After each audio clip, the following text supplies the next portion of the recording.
Good morning, Sir Ereso. This is Rod Ignacio from Gree Hobby Collection. Pakita ko lang po sa inyo kung paano mag-oil sa unit. Halos lahat naman na po na ituro ko sa mga videos na sinend ko sa inyo. So, ito na lang po ang hindi. So, pag mag-oil kayo, sir, gumamit po kayo ng pure silicone oil. Huwag po kayong gumagamit ng spray. Yung spray, aside from may hangin siyang kasama, madali rin siyang mag-evaporate. So, bumili kayo ng mga ganito, parang ganito. Yung spray, sir, 300 pesos. May kasamang hangin. Ito, 100 pesos. 100 ml, walang kasamang hangin. Pero, any silicone oil, pumunta kayo sa Shopee, kumuha kayo ng silicone oil, pure silicone oil. Yung mga RC shock oil. Kasi RC shock oil yung mga ginagamit ko, sir. May naglalaro ka rin kasi ako ng RC, sir. So, yung mga nilalagay namin sa mga shocks. So, ito, sir, RC shock oil to. Kasama ng Traxxas na binili ko dati.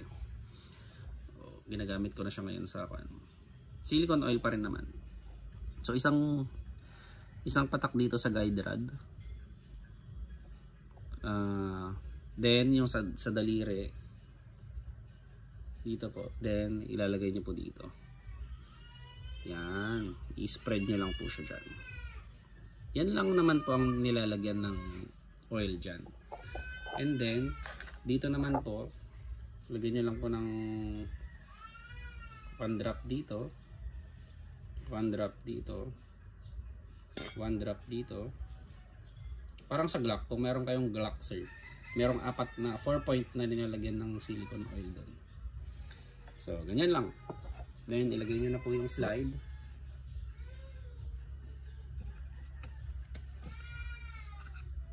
Hindi naman kailangan i-overload ang airsoft, sir. Kasi kapag in-overload mo ang airsoft, mas marami pong excess oil. Then, pupunta siya pwede siyang pumunta sa nguso ng nozzle, sa nozzle nose, saka sa chamber. And then, lagyan nyo po dito ng konti. Yan. And then, dito rin po. Naglalagay ako dito. Lagyan nyo ng drop, isang drop. And then, i-spread nyo na lang ng daliri. Isama nyo na po itong guide rod. So, yun na, sir. Tapos na.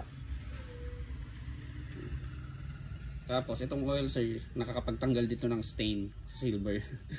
Ganun nyo lang. Mawawala yung stain niya. Tapos, punasan nyo ng kami. So, ayun na. Tapos na. Tapos na po. At mag-zero na po ako mamaya. Or bukas.